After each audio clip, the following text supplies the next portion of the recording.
Kita cuma suruh minta anak yang soleh. Ya. Bicara nanti dia mau jadi apa, pejabat kah, pengusaha kah, atau dia mungkin diikat oleh sebuah perusahaan sebagai staf ahli, itu mah urusan Tuhan lah. Rezeki urusan Allah, jodohnya juga, mautnya juga. Udah, tugas kita ngerti ini anak tercipta untuk beribadah. Wa ma khalaqtul jinna wal insa illa liya'budun. Anak yang soleh yang mendoakan dia, inilah yang akan kita tekankan sekali. Bagaimana kita bisa mencetak generasi Rabbani, generasi yang tercetak seperti yang Allah inginkan. Karena anak sifatnya titipan. Anak sifatnya titipan. Rubahlah mindset kita dalam bicara pernikahan. Ketika Nabi bersabda kepada para laki-laki yang sudah mampu, karena menikah adalah simbol kemampuan. Ya ma'syarus sabab, man istata'a minkumul ba'ah falyatazawwad. Wahai pemuda yang sudah mampu menikah, menikahlah. Ini kalau sudah bicara pernikahan, bahasa Rasul bahasa kemampuan. Mau dia anak belia, dewasa maupun tua renta, kalau judulnya nikah, dia mampu, dia sabab. Maka dibilang nikah itu lambang kemampuan. Anda bicara tentang penaklukan dunia, suksesnya Anda di muka bumi ini, pandainya Anda berbisnis, tapi Anda belum menikah, sudah aja banyak ngomong, ente lemot, betul, subhanallah. Gak usah banyak ngomong, orang kalau belum berani menikah, gitulah. Karena Nabi mengatakan man istata'a minkumul ba'ah falyatazawwaj, yang sudah mampu, dan ini lambang kemampuan. Apalah artinya hidup kalau kita nggak punya kemampuan? Padahal kalaupun terjadi, Allah nggak diuntungkan, kita yang beruntung. Halal lah banyak hal tentunya yang kita hayalkan, walaupun bukan tujuan nikah hanya itu ya. Karena ketika Rasul bersabda bahwa tazawwadul wadudul walud fa inni mukassirum bikumul umam yaumal qiyamah. Kata Rasulullah, wahai laki-laki, menikahlah dengan al-wadud. Al-wadud, al-walud. Al-wadud itu perempuan yang penuh welas asih, wanita yang memiliki 4 kemuliaan dalam dirinya, yakni kelak dia bakal menjadi pakaian untukmu, kelak dia menjadi ladang untukmu, kelak dia menjadi madrasah untuk anak-anakmu, kelak dia menjadi mir'ah, cermin buat rumah tanggamu. Al-wadud. Alasannya apa? Allah berfirman, kata Allah, hunna libasun lakum. Laki-laki, kamu walaupun lengkap baju kamu yang kamu pakai, tetap kamu butuh baju. Artinya penyempurna hidup. Tanpa wanita kamu nggak sempurna. Karena pernah ada laki-laki yang Allah anugerahkan dengan surga, tetap dia minta perempuan dalam surga, namanya Adam, betul. Udah kurang apa tuh? Kita masih ngayal ke surga. Adam udah pernah di surga, bro. Adam sudah pernah di surga. Kita masih ngayal ke surga. Ya kayak apa syairnya Ibnu Qayyim dalam kitab Ad-Dawa itu ya, yang terkenal dengan Syairul Juhala. Nasilud dzunub ila dzunub wa nartaji darajal jinan ladan na'imil khalid. Walaqad alimna annal abawaini akhraja min malakutihil a'la bidhanbin wahid. Itu syair. Kata Ibnu Qayyim, kita ini orang yang suka nyambung dosa. Emang kerjaan kita nyambung dosa. Di rumah marah-marah nggak jelas, di luar ngomongin orang, ya bisnis afwan akhi, betul, subhanallah. Utang piutang susah ditagih, dosa mulu. Ya. Tapi nartaji darajal jinan ladan na'imil khalid. Kita mengangkat tangan ke langit, nartaji, memohon kepada Allah ini darajal jinan, derajat sorga. Nartaji darajal jinan adalah ladan na'imil khalid. Ya, di tengah kita berbuat dosa, kita meminta derajat penghuni sorga yang khalid, yang kekal. Ajib itu. Dosa kita rutinin, kalau minta sorga, mintanya sorga gitu loh. Aneh. Sementara sering kita belajar bahwa tidak mungkin sorga dimasuki dengan dosa. Itulah manfaat neraka buat kita kan. Tanpa neraka kita nggak bisa ke sorga, mesti dicuci dulu kita. Ini kita minta derajat penghuni sorga di setelah kita bikin dosa. Contohnya yang paling gampang lah. Ya manalah mungkin orang berbuat salah mintanya neraka sama Allah nggak mungkin. Saya pengajar tetap di KPK dan beberapa instansi di negeri ini yang berkaitan dengan orang-orang yang kelihatan Islami cuma berbuat salah ketangkap gitu loh. Artinya ini orang sholat, ini orang berbuat baik, bukan tidak, kita akui kok. Dia puasa di bulan Ramadan, dia bersedekah di bulan Ramadan, bahkan terlantar umroh tiap tahun haji, alhamdulillah. Tapi kok efek ibadahnya nggak ada. Ya, ini nggak bisa dibiarkan karena rumus agama nggak begitu. Teori Yazro Yahsud tadi, kau berbuat baik kau dapat kebaikan gitu loh. Sekarang Anda sudah sholat, bukankah sholat tanha anil faksa wal munkar? Sholat mencegah perbuatan keji dan munkar. Anda sholat bukan tidak. Allahu Akbar, sholat. Sama orang tua ribut.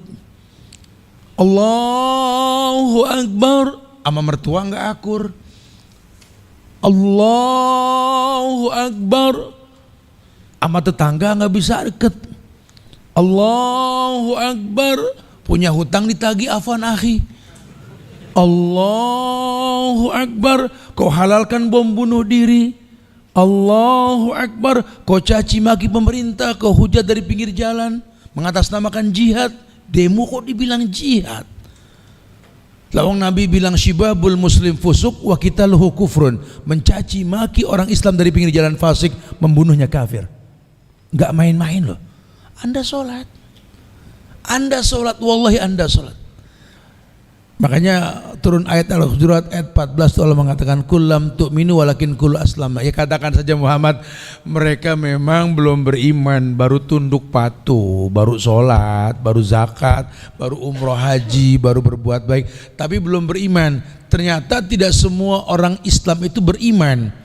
Tapi setiap orang yang beriman kepada Allah dipastikan keislamannya. Nanti antum melihat tafsir Al-Ahzab ayat 35, tahapan-tahapan, kita nggak masuk sana bahasannya. Cuma pengen kupas sedikit masalah pencetakan generasi Robbani ini. Karena kita ini pelaku dosa, minta derajat penghuni surga. Taruh kata memang kita pernah berbuat yang tidak baik, manalah berani kita doakan anak yang buruk? Gak beranilah. Orang kalau sudah nikah cuma satu doa yang Nabi ajarkan buat anaknya kok, cuma Robbi Habli. Gak ada yang lain, ada doa lain. Nah, Robbi Habli minas sholihin. Gak ada Robbi Habli minas sholihin, minat tajirin, minal jamilin, minas. Kita cuma suruh minta anak yang soleh. Ya. Bicara nanti dia mau jadi apa, pejabat kah, pengusaha kah, atau dia mungkin diikat oleh sebuah perusahaan sebagai staf ahli, itu mah urusan Tuhan lah. Rezeki urusan Allah, jodohnya juga, mautnya juga. Udah, tugas kita ngerti ini anak tercipta untuk beribadah. Wa ma khalaqtul jinna wal insa illa liya'budun. Sama umum. Pokoknya kalau dia manusia, dia jin, tercipta sama untuk beribadah. Tolong orang tua fokus. Anak yang kau hayalkan, kau miliki nanti itu titipan ilahi yang Allah pengen dia tercipta untuk beribadah. Tolong ke di situ kita akan banyak bahasan tuh. Ya, laki-laki yang kalau sudah menikah tentu memfasilitasi pasangannya. Antut imuha idza tu'imta wa antal baswa idza labista. Kamu kasih makan yang kamu makan, kamu berikan dia baju seperti yang kamu pakai, gitu kan? Nanti ada dalil yang mengatakan kulul lahmin nabata min sukhtin anaru ahaqqu bih. Setiap daging yang tumbuh dari barang yang haram, neraka lebih berhak. Hati-hati ya, kita orang laki ini beda sama orang perempuan. Ya, beda, wallahi beda demi Allah. Kalau alaysa dzakaru kal unsa, Allah yang bilang enggak akan sama laki dengan perempuan. Kalau perempuan kan fitrahnya tercipta untuk diam di rumah. Ya, Allah yang mengatakan bahwa qarna fi buyuti kunna wala tabarrujna tabarrujal jahiliyatil ula. Hendaklah perempuan ini lebih sering tinggal dalam rumahnya. Fitrahnya perempuan ya di rumah. Karena perempuan itu aurat yang terlindungi, tertutup. Bahkan kalau bisa dibiaskan dalam bahasa lain, perempuan itu mutiara yang terlindungi oleh cangkang. Lumpur pun tak bisa mengkontaminasi dia. Perempuan berlian dalam tumpukan batu yang berlumut di atas gunung. Berlian tetap berlian, enggak menjadi batu akik yang tak ada artinya. Wallah. Lain sama laki, disarankan jangan sampai betah di rumah. Dengerin Bu, laki jangan dipegangin di rumah Bu, suruh kayak burung. Yaqdu himasan wa taruhu bitanan. Nabi yang bilang, orang laki-laki itu penjemput rizki. Law kuntum tatawakkalu haqqa tawakkulihi la razaqakum kama yarzuqut tayr yaqdu himasan wa taruhu bitanan. Bahasa Nabi kan, law kuntum tatawakkalun. Kalau seandainya kalian bertawakal. Tatawakkalun sifatnya mudhari', continuous tense.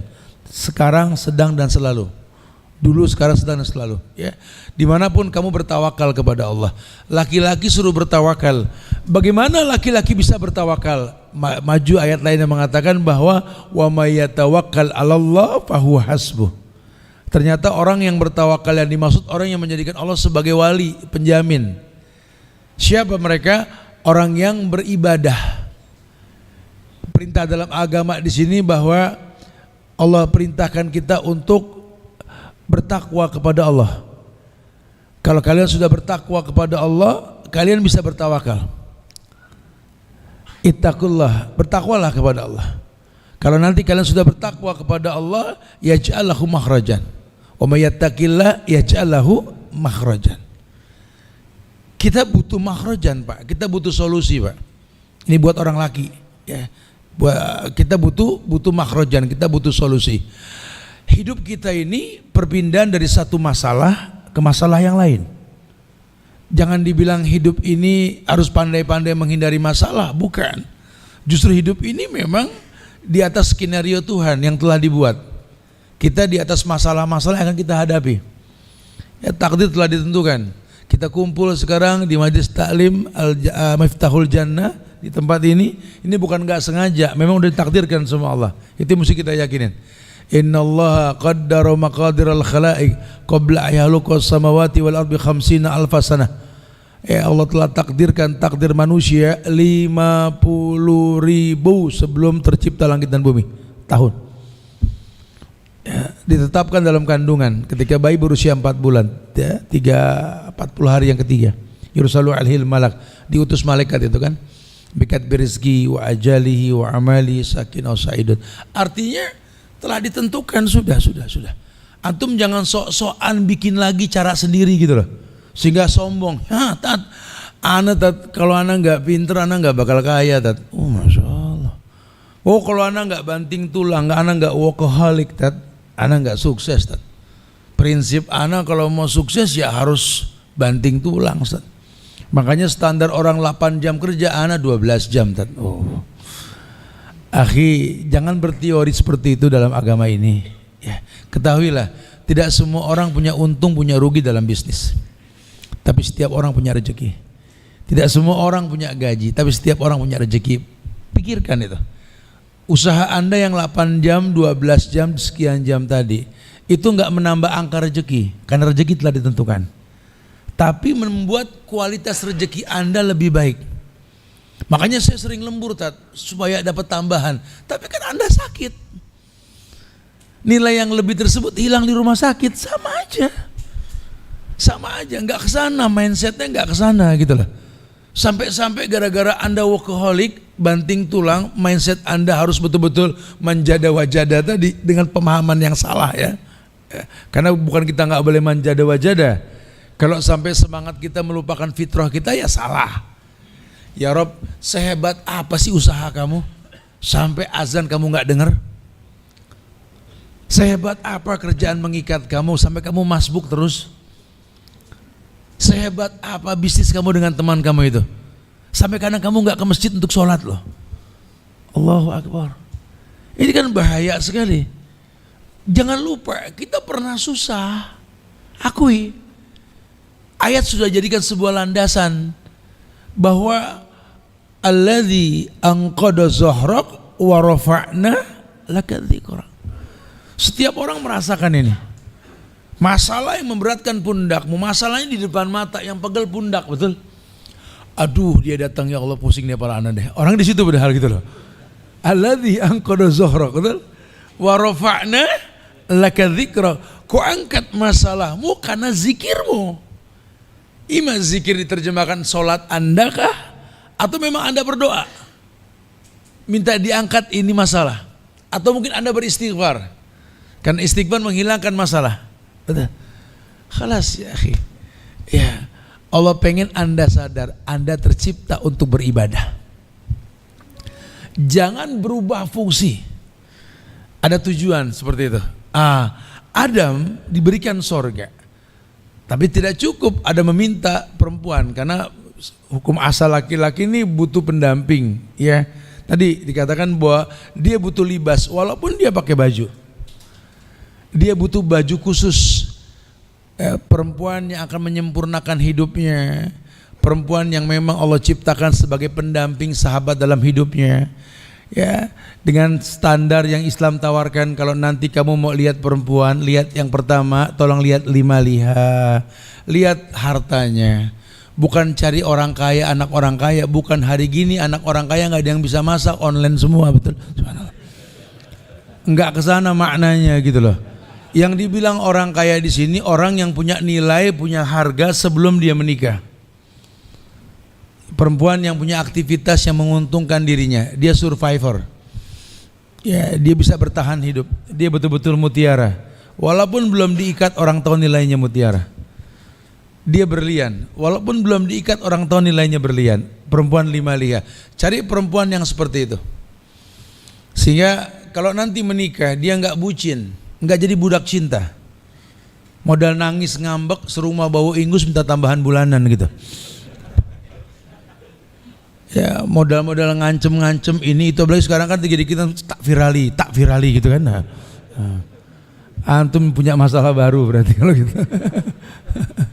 Ya, wallahi, cari perempuan, ini perempuan biar dengar di atas, karena ini saya pikir ini tadi perempuan yang banyak laki yang kumpul di bawah subah nih. Agak sedikit saya putar nih bahasanya gitu ya. Ya, kitanya mesti tahu, Anda mesti dapat pasangan yang seperti itu. Perempuan, wallah, anti dimuliakan dengan kemampuan anti. Karena Allah ciptakan manusia, qad ja'alallahu likulli syai'in qadran. Semua punya mikdar, ukuran yang berbeda. Boleh Anda contoh dia yang sukses, tapi ingat, dia bukan Anda bukan dia. Anda cuma bisa lihat cara dia sukses. Karena beda, nanti nasibnya beda. Ya. Kadang-kadang kita menganggap kita ini bisa sama orang enggak. Anak orang tua aja bisa beda. Itu Vespa, motor Vespa. Dipakai sama kakek kita dulu. Itu bisa punya tanah lega, rumah banyak, meninggalnya ngasih waris. Jemput rezekinya kuat banget tuh Vespa dulu. Turun jadi waris dipegang sama cucunya, mejeng di mall gitu loh. Cuma warawiri tok gitu loh. Cuma FOMO atau mungkin NPD narsis. Modal tongsis sama handphone, hi guys gitu loh. Generasi sosis bakar, betul, subhanallah. Modal handphone, selonjoran, scroll, pagi, siang, sore, mendusin, nengok dalam, masak apa mah? Ya Allah, idi subhanallah. Generasi sosis bakar saya bilang ini. Ini wayadu billah wa na'udzubillah. Ayo perempuan mesti tahu, laki-laki lihat itu 5 liha. Cari perempuan yang bisa begini. Kenapa? Karena satu waktu kita nggak tahu hubungan kita sebatas apa. Karena orang yang menikah kan setelah menikah didoain cuma satu doanya apa? Barakallahu lak wa baraka alik wa jama'a bainakuma fi khairin. Itu kalau tahu artinya tuh barakallahu lak, lakal barakah, keberkahan milikmu wahai laki-laki, wa baraka alik, kau dilimpahkan berkah karena pernikahan ini oleh Allah, wa jama'a bainakuma fi khairin, kalian dikumpulkan dalam kebaikan. Ada gak kata panjang jodoh biar awet banyak anak? Cuma Allah memang janji, kata Allah di An-Nur itu, iyakunu fuqara yughnihimullahu min fadlih. Kalau pernikahanmu benar, kau fakir, Allah perkaya kamu dengan kemuliaan, janji Allah. Tapi kaya secara umum, karena mindset orang-orang milenial kaya ya fulus, betul? Mindset kita sekarang kaya fulus. Zaman dulu nggak ada fulus, ya nggak ada fulus. Dibikin peruri, betul? Untuk nyetak uang.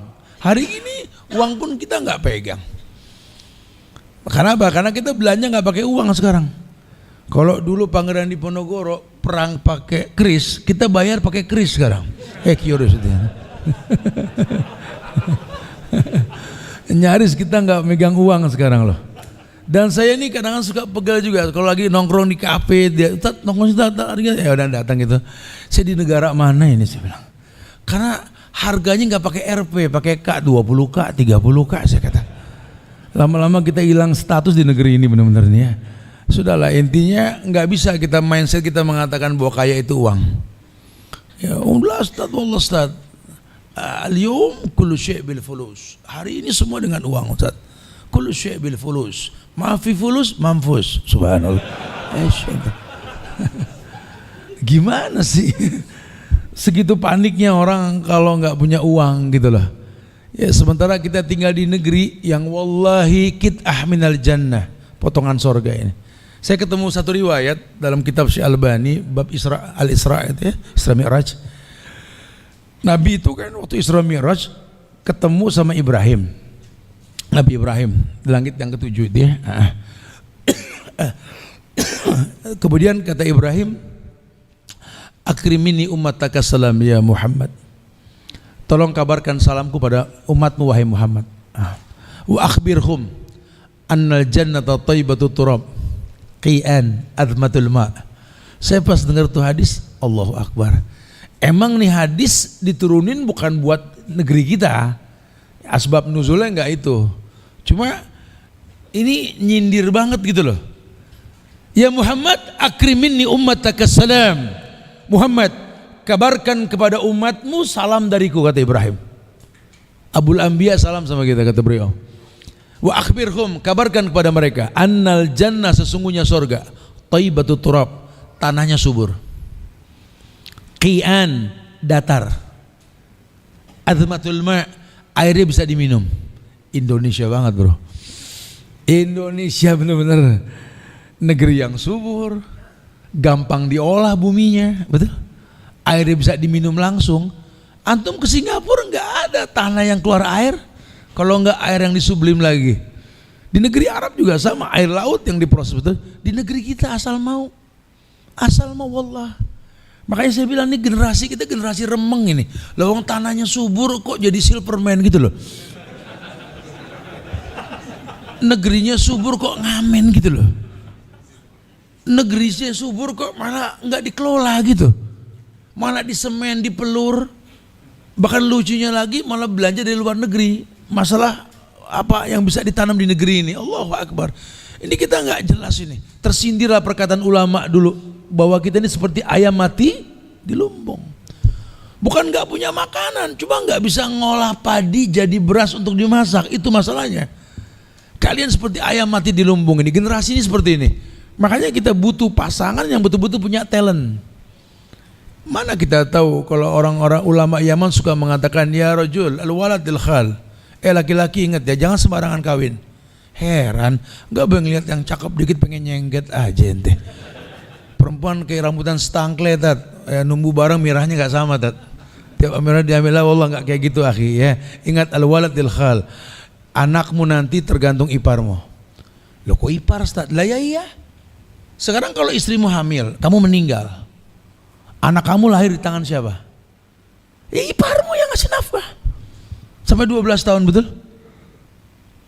Iparmu siapa? Pemakan riba. Iparmu siapa? Lawang kamu nikah sama mu'alaf, iparmu siapa? Itu nggak main-main ya rajul. Al-walad lil khal. Segitunya agama tawarkan kepada kita. Supaya jangan mentang-mentang agama ini mempermudah lelaki untuk menikah, sembarangan menikah. Ya Nabi mengatakan tujuan rumah tangga cuma satu. Mukassirum bikumul umam yaumal qiyamah. Memperbanyak umat pada hari kiamat. Memperbanyak umat jangan diterjemahkan anak tiap tahun satu. Betul? Ya mungkin iya, cuma kan gak semua rumah tangga punya anak. Gak semua rumah tangga anaknya banyak. Ya kalau bisa punya anak banyak alhamdulillah. Al-wadud al-walud alhamdulillah. Ya.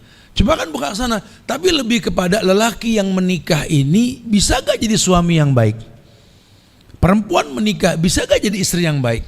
Kalau suami sudah baik, istri sudah baik, insya Allah turunannya baik. Orang tua pun ngelepas anak menikah tuh seneng, jadi baik. Besan pun seneng, semuanya baik, itu yang dimaksud.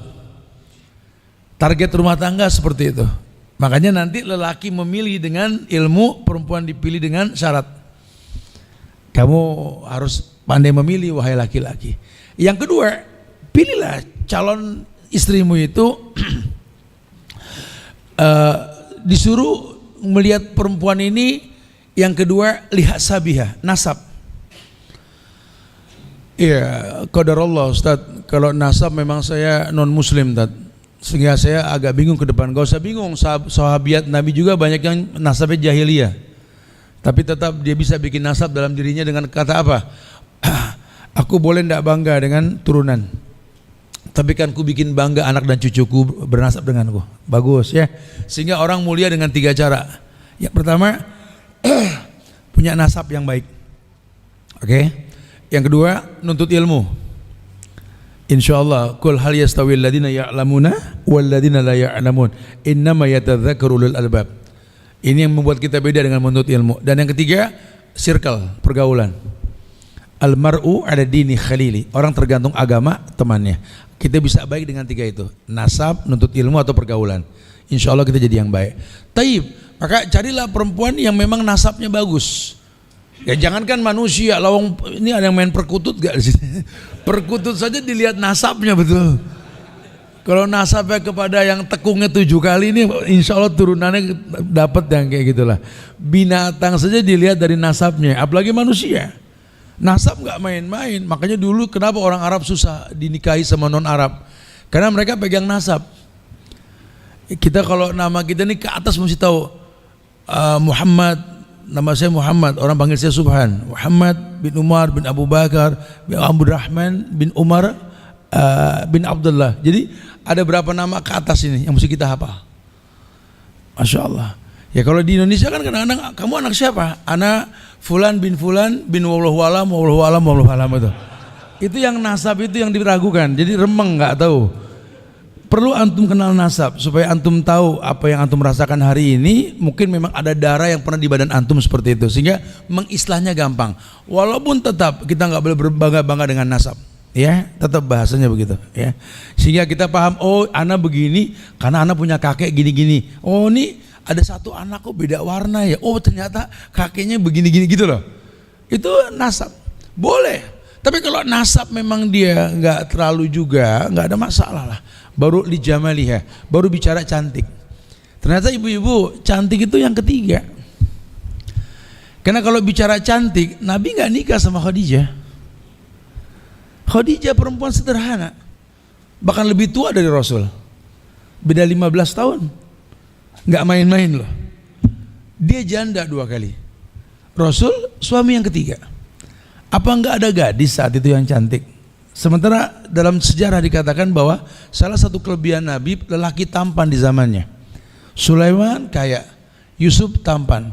Dalam diri Rasul ada kekayaan Sulaiman. Dalam diri Rasul ada ketampanan Yusuf alaihissalam.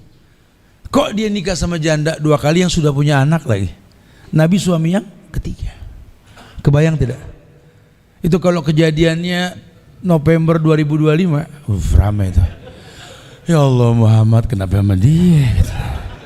Emang gak ada gadis gitu.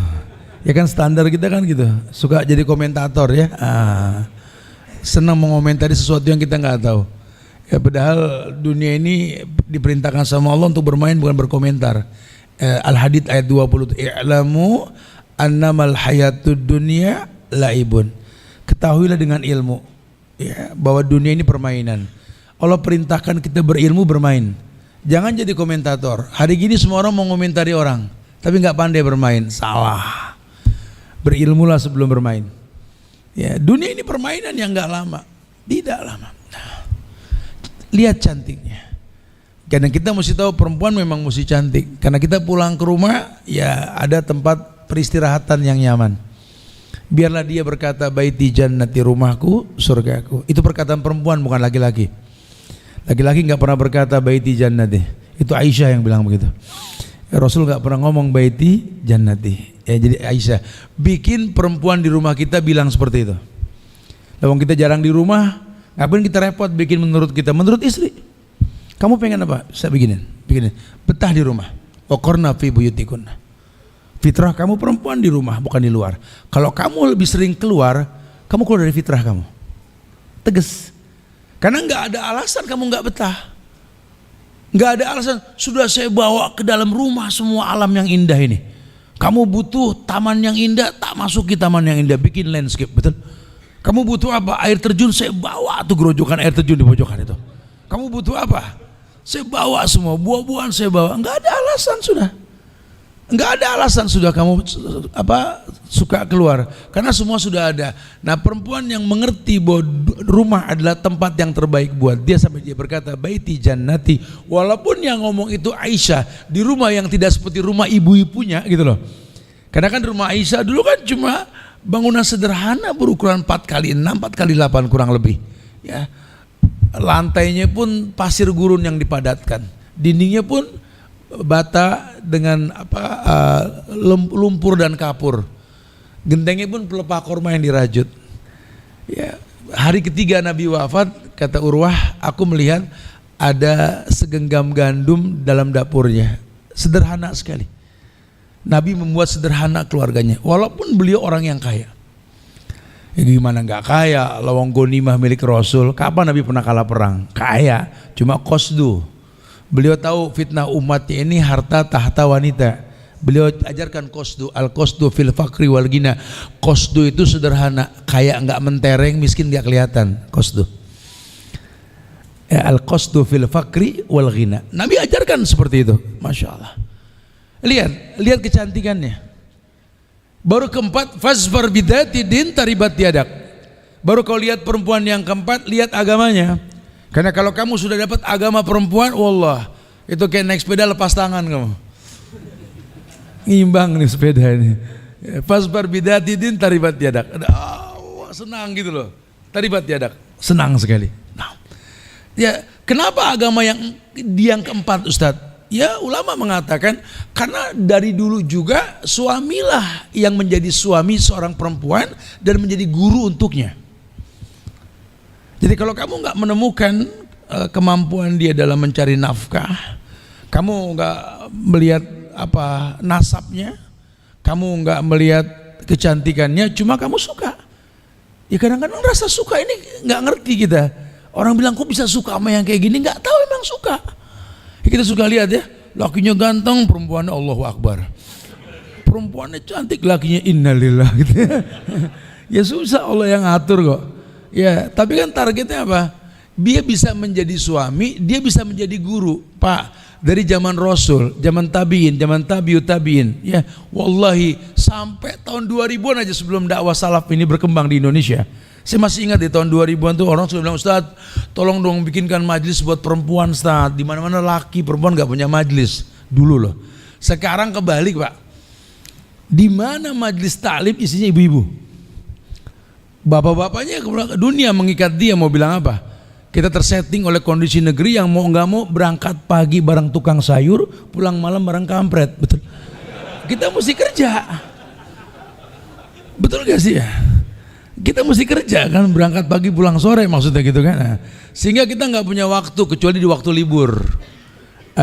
Ya alhamdulillah masih kena ayat faida farokta fansab, punya waktu kosong ya isi gitu ya. Ya ini kita ngisi kayak gini alhamdulillah dengan hal yang bermanfaat, karena manusia punya dua nikmat yang diinginkan, kalau sudah dimiliki dia lupain.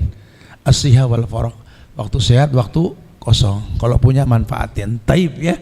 Nah, iya, kalau meninggal anak Adam putus dengan dunia, putus. Kecuali 3 hal. Yakni sedekah dia waktu hidup yang berkepanjangan, ilmu yang bermanfaat, dan doa anak yang soleh. Target kita nih yang ketiga, karena kalau bicara rezeki yang kita sedekahkan jadi sedekah yang berkepanjangan, kayaknya kita belum kebagian dah begitu gitulah. Atau mungkin berilmu, karena taubatnya juga baru 2 bulan kan begitulah. Nggak kebagian, Ustaz. Gimana? Anak yang soleh itu aset. Nah, ini satu langkah yang benar, yang kecil yang kita ambil sebagai orang tua, menjadi sebuah langkah yang bermanfaat banyak buat anak-anak kita insya Allah. Kita cuma berharap nggak berulang kesalahan yang pernah kita perbuat. Disitulah ulama-ulama lokal di Indonesia mengatakan al-muhafazatu ala salafis shalih wal jadidil aslah. Al-muhafazatu ala qadimis shalih wal jadidil aslah. Pandai-pandai menyimpulkan dari kejadian yang lampau untuk kebaikan yang akan datang. Apa sih yang membuat kita ini kok jadi nggak ngerti agama? Oh iya, dulu kita di keluarga nggak ditegesin masalah agama. Apa sih yang membuat hidup kita nggak berkah? Oh, keluarga kita dulu nggak nekenin bangun pagi. Sementara kita tahu Nabi mengatakan Allahumma barik li ummati fi bukuriha. Ya Allah, berikan berkah pada umatku di pagi hari, gitu kan? Ternyata kita dulu nggak ada yang ngomel kalau bangun siang. Oh, berarti anak-anak ke depan nggak boleh nih. Gimana caranya supaya dia bisa bangun pagi? Teori yang masuk. Apa teori yang masuk? Anak butuh 8 jam untuk tidur. Sehingga pandai-pandailah untuk membuat anak ini 8 jam tidur, diperhitungkan waktunya. Jam 4 harus bangun, mundurin. Berarti habis isya jam 8, jam 9 udah harus tidur. Mulai disiplin. Kenapa? Ini anak terlambat bangun. Jangan bikin pusing Ustadz. Ustadz, ya Allah Ustadz, anak aku tuh Ustadz, ya Allah Ustadz, subuhnya barang duha Ustadz. Masya Allah Ustadz. Saya suka kesian sama dia karena dia jarang mendengar ajan subuh yang berbeda dengan ajan yang lain gitu loh. Karena saya kejadian kisah nyata daerah Tangerang nih. Ustadz Subhan, kenapa? Ada aliran baru Ustadz. Aliran baru apa maksudnya nih? Ada kajian kayaknya sesat deh Ustadz. Kok sesat? Sembarangan ngomong nggak boleh gitu tabayun dulu. Ya Allah Ustadz, aneh belum pernah denger Ustadz, ajannya beda. Ajannya beda. Maksudnya gimana? Saya dengar kemarin Ustadz, ajannya pakai as-salatu khairum minan naum. Saya bilang emang begitu. Saya belum pernah denger. Lu bangun pagi jam berapa ya gitu loh? Nggak bisa bangun pagi nyalain ajan subuh. Kulit melinjo kalau ngomong subhanallah, kadang-kadang menggelin mata nih orang. Gimana sih? Saking nggak pernah bangun pagi coba, kan bahaya sekali. Kita laki-laki Pak, disuruh seperti burung Pak. Wallah Pak, coba deh dunia burung perhatiin deh. Nggak usah jadi tukang gantangan juga gitu ya. Modal apa yang masuk surga gitu ya. Ya Allah subhanallah. Lihat burung, saya tuh sampai bikin aviari Pak di Bogor Pak, cuma urusan burung doang Pak, karena saya orang penasaran. Masalah onta juga saya sampai naik motor ke Mekah Madinah cuma pengen lihat onta gitu tuh. Iya memang banyak yang unik kalau kita ngelihat langsung. Ini burung yang laki-laki, lau kuntum tatawakkalun haqqa tawakkulihi la razaqakum kama yarzuqut tayr yaqdu himasan wa taruhu bitanan. Itu enggak main-main loh. Burung itu burung cuma bisa terbang kepak-kepak cici-cuit sama matok. Kertok, nyeker matok. Tiap betelor bikin sarang. Kita anak udah mau 4 masih numpang sama mertua, subhanallah. Kalah gitu sama burung sudah. Burung ini masya Allah, dia nggak pakai jam tangan kayak kita Pak. Burung nggak punya handphone, tapi bisa bangun pagi tiap hari. Ajib.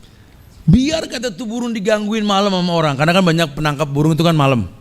Tetap pagi melek, artinya diajak begadang pun tetap. Kita gara-gara nonton bola subuh nggak kebagian, nggak subuh tadi nonton bola bro, sorry gitu loh, minta dimaklumin gitu kan. Allah. Kenapa? Karena terbiasa, kulitnya sensitif. Dia nggak perlu beker, dia nggak perlu alarm, dia nggak perlu dibangunin. Pokoknya setiap hawa pagi berganti dengan hawa malam berganti dengan hawa pagi, dia pasti bangun. Laki-laki mesti kayak begitu dibiasakan, dan kita sudah mulai merasakan. Ya yang usianya udah kepala 5 nih kita orang nih, kalau udah biasa bangun pagi, kita udah nggak butuh alarm, betul nggak? Ya mendus itu gampang banget. Kenapa? Karena kita manusia makhluk yang beradaptasi, bukan berevolusi. Saya sering bilang dengan bahasa yang gampang ini. Kita ini makhluk yang beradaptasi, bukan berevolusi. Binatang bisa berevolusi. Anda ambil kambing domba wedus gembel ya di Kerawang, panas, daerah Brebes atau ada daerah panas lah. Itu bulu keritingnya itu nyaris nggak lengkap, ceplak-ceplok ya. Mereka tuh menipiskan bulu karena panas. Anda bawa ke daerah dingin. Mana ke daerah Garut, ya, atau ke daerah mana sini, daerah yang dingin lah, Boyolali dan sebagainya gitu ya. Kemungkinan peranakan kedua ketiga agak gimbal kayak Sound the Safe. Sejenis tuh. Kemungkinan itu evolusi. Tapi orang Kerawang yang memang tinggal di daerah panas ya, pindah ke Garut atau ke Boyolali nggak mungkin bewok gitu loh. Dia beli jaket. Itu namanya adaptasi. Ya, kita nggak berevolusi. Allah bisa karena kita makhluk yang Allah bisa karena dalam hukum begitu. Ambil ulama mengatakan al-adah al-muhakkamah. Kadang adat kebiasaan yang baik jadi hukum. Di negeri kita gitu. Al-adah al-muhakkamah. Sampai ada sebagian mengatakan katanya tarkul ada adawah. Kebiasaan yang baik ditinggalkan jadi keburukan. Ya sometimes sih ya. Karena memang kita akui hukum itu Quran, hukum itu sunnah, hukum itu ijma sahabat, dipakai sama ulama. Hukum itu ya adat. Adat dibikin untuk sesuatu yang baik. Tapi kalau adat bertentangan dengan ijma, adat batal. Ijma yang dipakai. Ijma bertentangan dengan Quran dan sunnah, batal. Quran dan sunnah utama. Mesti ada mansuh yang kita pahami gitu loh. Balikin ke hukum asal. Adat itu baik, adat itu bersanding sarak, sarak bersanding kitabullah. Ya negeri kita ini karena ada tradisinya banyak, jangan jadi orang yang kaku, akuin itu adat. Selama nggak melanggar syariat, it's okay. Ya, jangan jadi pemicu perbedaan. Karena kita nyaris negeri yang memang berprovinsi-provinsi ini nih nyaris berbeda.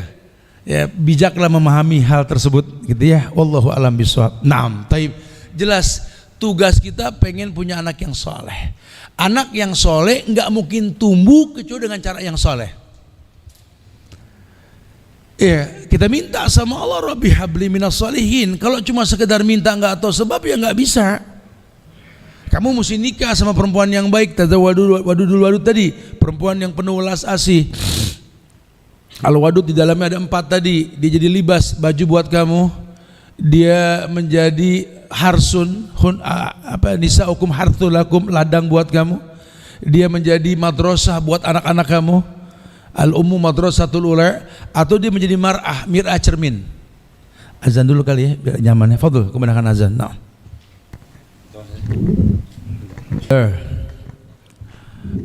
Alhamdulillahilladzi ja'alal arda dhalulan wa amarna bi an namsi 'alaiha li bahs rizqa minhu litanawulil jannah min babi husnul khatimah. Amma ba'du, jamaah Allah muliakan, kita lanjutkan bahasan kita sedikit ya. Karena memang ini mesti dikupas tuntas seharian seharusnya kajian ya. Kita berikan global poinnya aja supaya nanti memancing teman-teman belajar ya, bedah buku dengan ustadz yang ada di sini, atau mungkin ke depan lebih prospektif. Miftahul Jannah ini tahu nih apa sih yang mesti dibahas ya, karena di tiap daerah ini kebutuhannya berbeda gitu ya. Allahu a'lam bishawab. Nah, taib. Iya. Kalau memang Nabi mengatakan tazawadul wadudul walud, nikahlah kalian dengan al-wadud, perempuan yang penuh welas asih, penuh maklum. Al-wadud, al-walud yakni yang subur, banyak anak dan memang suka dengan anak gitulah. Itu keutamaan perempuan. Di dalamnya itu ada 4 poin yang ditekankan. Wahai perempuan, kamu adalah libas, baju. Perempuan mesti paham fungsi perempuan itu sebagai pakaian dalam rumah tangganya. Ya, karena Allah enggak ciptakan perempuan dari tanah, diciptakan dari tulang rusuk. Ingat wahai laki-laki, istri kita, perempuan kita itu tulang rusuk bukan tulang punggung. Jangan pernah antum bebankan dia dengan hal-hal yang mestinya antum yang dibebani.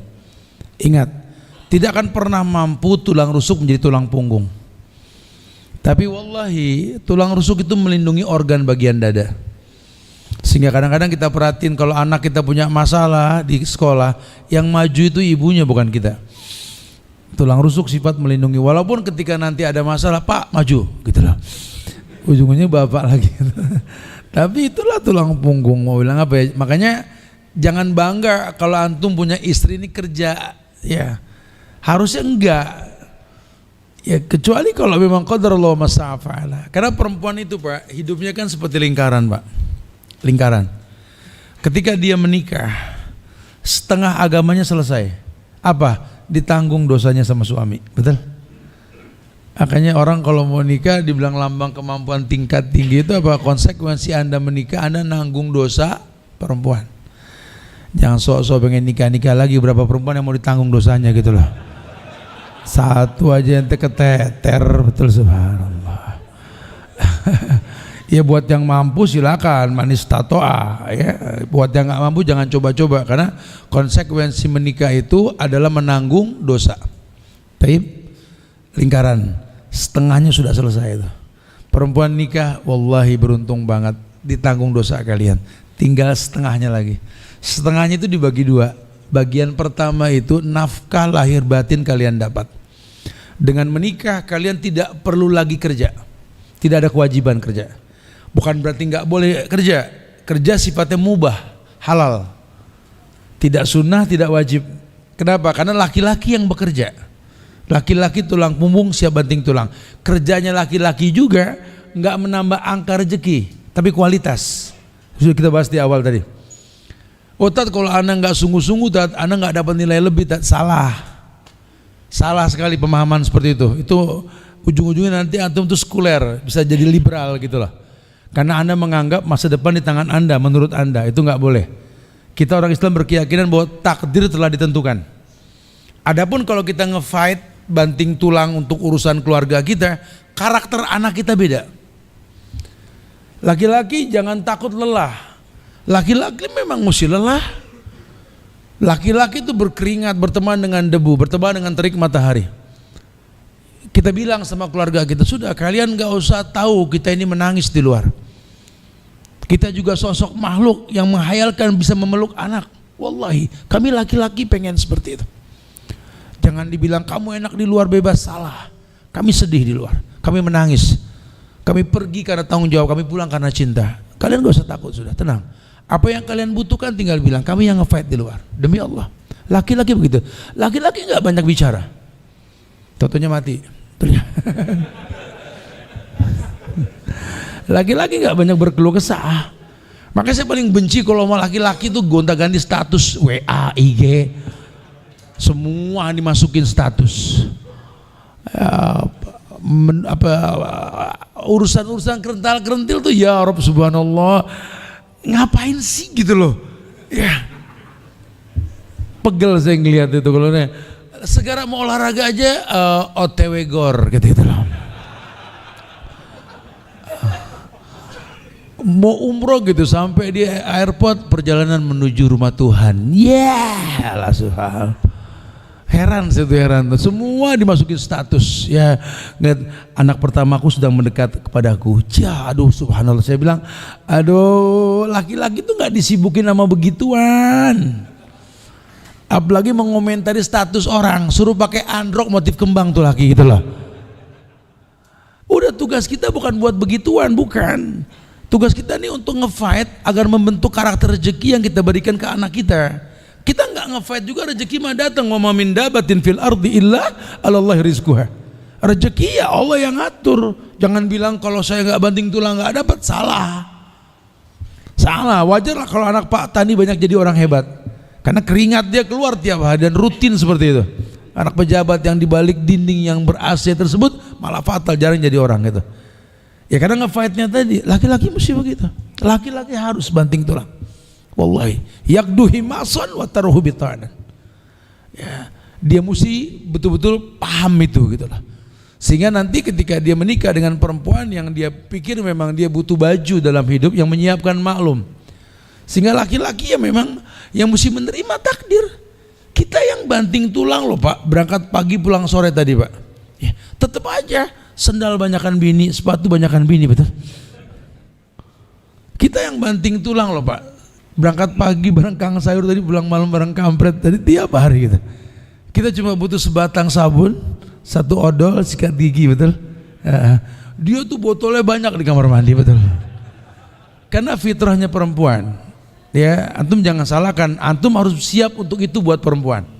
Ya, jangan antum anggap kalau udah kasih nafkah, antum terus terbebas, nggak ada lagi yang perlu diberi. Lah, kalau nafkah itu konsekuensi nikah. Sementara cinta datang dengan hadiah. Ibu-ibu demen sih kalau saya bahas kayak gini nih. Oh beda Ustaz, beda gitu loh. Karena tahadu, tahabu, saling memberi hadiah timbulnya cinta. Bagaimana rumah tangga ada cinta kalau hadiahnya jarang? Hati-hati nih, ya. Nah perempuan yang diamanahkan mesti paham, kamu tuh baju, kamu tuh harsun ladang. Mama, nah harsun, apa artinya harsun? Ladang. Ladang itu kan multifungsi, lahan kosong, dipakai buat gudang, dipakai buat ini, buat macam-macam. Perempuan tempat curahan hati laki-laki ketika dia pulang. Bu, suami itu bu, seperti mobil bak terkosong kalau pagi keluar rumah bu. Dia bertemu masalah di jalan. 1, 2 masalah, ketemu orang begini sampai di kantor begitu, dalam bisnis begini, penuh sampah yang dia bawa. Itu sampah mesti dibuang. Ya, kalau enggak akan cerecetan di jalan, banyak emosi di jalan. Kenapa? Karena tumpukan masalah. Dia pengen pulang ke rumah itu selesai masalah. Wallahi bu, jadi harsun buat mereka bu, siapkan maklum. Dia orang yang lelah. Dia orang yang menomorduakan dirinya. Dia orang yang pernah belaga sehat untuk anak-anaknya. Coba laki-laki kalau nanti merasakan memandikan mayit ayah, Allah, saya pernah memandikan mayit ayah, betul-betul terasa sekali. Ya, kita kan sama orang laki, ayah kan suka banyak perbedaan. Ya laki sama laki biasalah, cenderung ke anak perempuan. Ya, lain sama kalau anak orang perempuan cenderung sama anak lakinya. Itu sudah fitrahnya kayak begitu. Ya. Allah, ketika dia sudah nggak ada kita baru berasa. Ya, dan kita bakal mengalami seperti itu. Jangan pernah cari salah dia bu. Dia siap nanggung dosa. Dia menikah, dia siap nanggung dosa. Kebayang tidak? Nafkah lahir batin dikasih, ibu sudah nggak perlu nyari dana lagi. Kalaupun ibu mau kerja, sifatnya mubah. Mubah itu boleh, nggak merusak yang sunnah, nggak merusak yang wajib. Baru yang ketiga, fungsi perempuan buat laki-laki apa? Layani dia.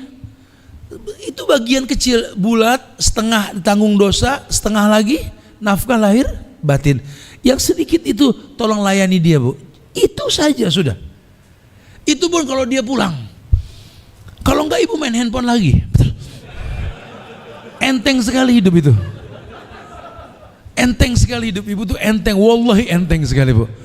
Maka kalau sampai enggak sempat jadi madrasah lah buat apa? Tinggal melayani. Konsekuensi berumah tangga kita laki-laki mencari nafkah yang halal, jangan yang syubhat apalagi yang haram. Konsekuensi kita pakaikan baju istri kita, anak-anak kita. Tugas kita tulang punggung, betul? Dan tolong partner hidup, sahabat dalam hidup ini perempuan, kau menjadi libas, menjadi harsun, menjadi ladang. Tolong kamu menjadi mensupport diri ini untuk memaksimalkan keadaan. Jangan malah kebalikan, hari gini kan tidak, perempuan dinikahi seakan-akan untuk dijadikan sebagai putri dalam rumahnya. Ujung-ujungnya apa? Yang masak mbak, bikin kopi mbak, nyuci baju mbak, ngepel rumah mbak, suami sakit yang ke apotik mbak, pakaian dalam juga mbak yang nyuci. Pak, nikah sama mbak pak, gitu loh. Wallahi nikah sama mbak kalau begitu. Hilang fungsi sudah. Ustadz kok ngebahasnya kemari? Basicnya kemari dulu. Karena nggak mungkin anak yang soleh lahir dari rahim perempuan yang tak bermakna buat suaminya. Tidak mungkin anak yang soleh lahir dari sperma laki-laki yang nggak bisa bertanggung jawab pada keluarganya. Ini PR hidup. Wallah PR hidup. Kami punya pesantren, kami punya sekolah. Kami ini sering didatangi oleh murid-murid setiap tahun yang pengen masuk dengan sekian macam karakter. Demi Allah, 3 karakter anak kalau masuk ke boarding school, ke ma'had, ke pesantren. Yang pertama, karakter yang paling banyak. Orang tua sudah nggak sanggup sama dia. Allah, ini anak mau pecah pala deh. Pesantren ini, ya Allah. Oh nggak kuat, ya Allah. Tuh anak dia bawa pergi, ya Allah pergi juga tuh anak, ya Allah. Gitu. Situ seneng lega hilang masalah. Guru pada stroke ringan tuh. Pendek umur guru-guru mahat itu. Ngadepin anak enteng kayak biang setan, betul, subhanallah. Subhanallah ya. Yang kedua, harapan orang tua lebih besar ketimbang kemampuan anak. Wallahi, orang tua ikut kajian begini dengan ustadz enak, anak gue mesti kayak begini nih, ya Allah pengen kayak gini, harapan. Tapi lupa nasabnya beda, betul ya? Nggak apa-apa, harapan mau bilang apa? Ya. Atau yang ketiga, anak masuk pesantren itu karena kemauan sendiri. Itu yang langka. Itu yang langka. Dan kita mesti mendidik anak kita untuk itu. Sehingga dia sadar, ma aku pengen dididik. Dia nge-fight nanti di pondok itu dengan ilmu yang sudah diberikan dasar di rumah. Kenapa? Al-ummu madrasah, ibunya sekolah. Karena kalau nanti anak ini nggak punya dasar, akan ada bahasa bully. Hari ini gampang banget bahasa bully. Anak aku dibully, kemudian diviralkan di sosial media. Aduh, subhanallah. Ya, nggak ada lagi pendidikan di zaman dulu ketika kita dibesarkan di pesantren tahun 80-an dulu. Yang ditabok pun bilangnya syukron, betul. Hari gini bully bahasanya. Dikit-dikit bully. Kenapa nih anak merasa dibully? Karena nggak bisa bertahan. Kita nggak didik, dia gercep. Gerakan cepatnya nggak ada. Bangun pagi nggak bisa merapikan spraynya sendiri, nggak bisa bawa sabun, bawa handuk untuk mandi, pakai baju kotor ketika mandi, keluar dari kamar mandi sudah salin, nggak bisa nih anak. Akhirnya nggak bisa bersaing. Teman mulai ngomong, si lelet mana si lelet? Itu jadi bully. Semua serba terlambat. Ini jadi bully. Karena kita orang tua nggak mempersiapkan untuk itu. Kita cuma modal harapan. Ini namanya katak merindukan bulan. Dalam tempurung yang dia ada, dia merindukan luasnya bumi. Katak dalam tempurung. Isi punduk merindukan bulan, kataknya dalam tempurung, betul gak? Seakan-akan cuma segini ukuran, itu kenyataan. Kita ini menghayalkan sesuatu yang gak mungkin, tapi kita anggap mungkin. Kayak tadi tuh bahasa di awal, nartaji darajal jinan ladan naimil khalid. Kita ini minta derajat penghuni sorga dengan koleksi dosa. Sementara Ibnu Qayyim mengatakan annal abawaini akhraja min malakutihil a'la bidzambin wahid. Orang tua kita Adam dan Hawa. Orang tua kita dong, Adam dan Hawa kan? Akhraja min malakutihil a'la, dikeluarkan dari sorga min malakutihil a'la bidzambin wahid. Karena dosa yang satu. Satu dosa mengeluarkan Adam dari sorga. Satu dosa. Lah kita kolektor dosa, ngimpi masuk. Ajib gitu. Ajib itu bukan enak, aneh artinya gitu loh. Antum mau ajib nih. Ajib tuh bukan enak, lazid kalau enak. Kalau ajib tuh aneh. Allah ajib ya, aneh ente gitu. Ajib gitu. Ajib. Ente kolektor dosa ngimpi masuk surga, ya nggak mungkin. Apa kalau orang Maluku bilang, katong sagu jangan balaga keju gitu loh. Ente ini sagu, jangan ngaku keju gitu loh. Jangan mawas diri, mbok yaolah kalau orang kita bilang, tahu diri. Jangan sudah, negeri ini negeri pertanian, nggak usah ngayal jadi industri, gitu loh. Jadi jangan ngayal sesuatu yang memang kita bukan fitrahnya ke sana. Dalam keluarga juga sama. Wallah, kita ini pengen punya anak-anak yang berkarakter ke depannya.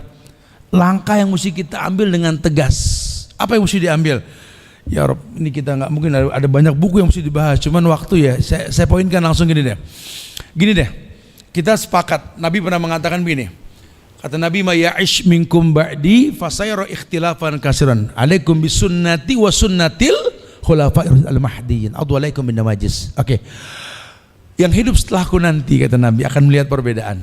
Shadaqa Rasulullah, li'annahu shadiqul masduq, betul lah beliau, karena beliau orang yang Allah benarkan. Taib, naam. Cuman beliau enggak membiarkan kita berbeda. Kata beliau, alaikum bisunnati, kembali ke sunnahku. Au sunnatil khulafai rasyid al-mahdi, atau sunnahnya para sahabatku. Ini yang akan dijadikan landasan. Oke, umum. Kita bakal bahas ini. Dan ternyata para sahabat itu punya metode dalam pendidikan diri dan anak. Ya. Kenapa? Karena menurut mereka yang mereka pahami agama ini ku anfusakum wa ahlikum nara. Agama ini jaga dirimu dan keluargamu dari api neraka. Oke, teknik penjagaan yang pertama, ini yang mesti kita ambil menjadi sebuah langkah yang tegas dalam hidup kita. Oke, yang pertama, bagaimana caranya diri kita, keluarga kita, anak-anak kita mengenal Allah, mencintai dan takut kepada Allah saat sepi ataupun di keramaian. Alhamdulillah kita dapat ini di kajian sunnah, belajar tentang siapa Allah, masuk dalam bagian usulus salasah. Betul? Rujukan kitab tauhid Syekh Muhammad bin Abdul Wahhab tentang usulus salasah, 3 landasan pokok dalam beragama. Tentu yang pertama mengenal Allah. Saya nggak detailkan. Itu dulu satu ya. Yang kedua metode para sahabat yang kedua, mereka ini mendidik dirinya dan keluarganya, tentu anak-anaknya, untuk mencintai Nabi dan Rasul, mengikuti apa yang beliau sampaikan. Mereka didik diri mereka, keluarga mereka, anak-anak mereka ini cinta sama Nabi, cinta sama Rasul. Ya, dengan 4 konsekuensi cinta. 4 konsekuensi cinta ke Rasul. Ibnu Qayyim dalam kitab Madarijus Salikin, rujukan kitab ini. Yang pertama adalah ta'atu fi ma'amar. Konsekuensi kepada Nabi, mencintainya, taat dengan apa yang beliau perintahkan. Ta'atu fi ma'amar. Yang kedua, ijtinabu biman naha alaih. Menjauhkan semua yang Nabi larang. Oke? Yang pertama, mentaati semua yang beliau perintahkan. Yang kedua, mentaati semua yang beliau, menjauhkan yang semua beliau larang. Kenapa? Melaksanakan perintah menjauhi larangan beliau ini wajib. Li'annahu la yantiqu anil hawa in huwa illa wahyu yuha. Karena beliau katakan wahyu, semuanya wahyu. Taib. Yang ketiga, tasdiquhu fima akhbar. Percaya dengan yang Nabi kabarkan walaupun sifatnya gaib. Kalau Nabi yang ngomong, no complain. Ya, no complain, sudah. Gaib mala ainun ra'at wala udhunun sami'at wala khatar ala kulli qalbin basar. Gaib itu mata belum melihat, telinga belum mendengar, hati belum bisa ngayal. Itu gaib. Tapi kalau Nabi yang ngomong, sami'na wa ata'na. Yang keempat, yakni konsekuensi cinta sama Nabi, la ya'budallaha illa bima syara'a alaih. Tidak beribadah kepada Allah tanpa syariat beliau, tanpa contoh beliau. Ya, mengembalikan ke hukum asalnya agama itu haram sampai datang contoh. Mengembalikan ke hukum asal ibadah agama itu haram sampai datang contoh. Kul hatu burhanakum, berikan dalil, berikan contoh. Agama seperti itu. Masya Allah. Ya, itu yang kedua, mencintai Rasul. Yang ketiga, mereka mendidik diri, keluarga dan anak-anak mereka untuk membangun keyakinan yang benar. Membangun keyakinan yang benar terkait hal-hal gaib dan negeri akhirat. Nah, mereka orang yang membangun keyakinan yang benar terkait hal-hal gaib dan negeri akhirat. Jadi kalau yang namanya sahabat-sahabat Nabi itu mempraktikkan ayat yang mengatakan walal akhiratu khairul laka minal, akhirat ini lebih mulia ketimbang dunia. Nah, sehebat apapun kamu di dunia, nak, tetap kamu akan mati, nak. Hidup ini bukan masalah kaya atau miskin, nak. Menang atau kalah, nak. Hidup ini bukan masalah sakit atau sembuh, bukan, nak. Tapi bagaimana kamu bersyukur, bagaimana kamu bersabar, nak. Masya Allah. Kebayang tidak? Karena poin kita surga, nak. Target kita orang Islam itu surga. Surga semuanya sudah ada. Ya, bukan dunia. Dunia ini ya tempat kita untuk bercocok tanam, mazru'atul akhirat tadi. Tolong, nak, ya, ibu bapak tidak bangga kalau kau cuma sukses di dunia, nak. Jadilah anak yang sukses untuk akhirat, nak. Karena pada akhirnya nanti yang masuk ke lubang kubur kami, nak, bukan doa anak yang tajir, bukan doa anak yang ganteng, anak yang perfect fisik maupun tampang, tapi doa anak yang soleh, nak. Anak yang memang membuat orang tuanya mulia. Ketika orang tua dimuliakan dengan sorga, sementara dia merasa berdosa di dunia, dia bilang sama Allah, Rabbi mali hadhihi, Tuhan apa-apaan nih, kok aku di sorga sementara aku dengan pelaku dosa. Kata Allah, bistighfari waladik, anakmu beristighfar untukmu. Subhanallah. Dan kita butuh itu. Azab kubur terhenti kan doa anak yang saleh. Subhanallah. Tolong, nak, doakan ayahmu, doakan ibumu, nak. Masa makin mendekat bukan makin menjauh. Ya, kebersamaan kita makin merenggang bukan makin mendekat, nak. Nanti ada masa tangan yang hangat yang kau pegang hari ini, nak, bakal jadi daging dingin yang kau sentuh di waktu yang akan datang, nak. Demi Allah, jangan sungkan cium tanganku, nak. Rasakan wangi kulitku, nak. Karena sebentar lagi daging bangkai yang kau cium dari badan ini, nak. Masya Allah. Ajarkan mereka supaya gitu. Nah, orang tuamu yang sekarang, bukan orang tuamu yang 20 tahun yang lalu, nak. Kami melemah bukan makin menguat, nak. Wallah, tolong, nak. Kamu mesti mengerti itu. Sehingga dia paham kemuliaan dalam dirinya. Dia mengerti bahwa memang ada tanggung jawab, konsekuensi hidup. Kullukum ra'in wa kullukum mas'ulun an ra'iyatih. Setiap kalian pemimpin yang akan ditanya tentang kepemimpinan kalian. Laki memimpin rumah tangganya, istri memimpin rumah tangga suami ketika dia enggak ada. Ayo dong saling yasuddu ba'duhum ba'dha, saling mendukung. Supaya tahu rumah tangga ini adalah little boarding, pesantren kecil yang mencetak generasi robbani. Ayo. Didik diri ini untuk gigih. Yang keempat, gigih menjalankan ketaatan kepada Allah, mencintai orang-orang mukmin. Di hal yang keempat, para sahabat didik diri mereka, keluarga mereka, anak-anak mereka ini untuk al-juhdu, ijtihadun. Karena agama bilang walladzina jahadu fina lanahdiyannahum subulana. Orang yang bersungguh-sungguh di jalan kami akan kuberikan petunjuk. Enggak ada petunjuk tanpa kesungguhan. Kita boleh minimal minta 17 kali. Ihdinas siratal mustaqim, talabul hidayah. Wallahi hidayah tidak mungkin datang tanpa juhdu. Walladzina jahadu fina lanahdiyannahum subulana. Orang yang bersungguh-sungguh di jalan kami akan kuberikan hidayah.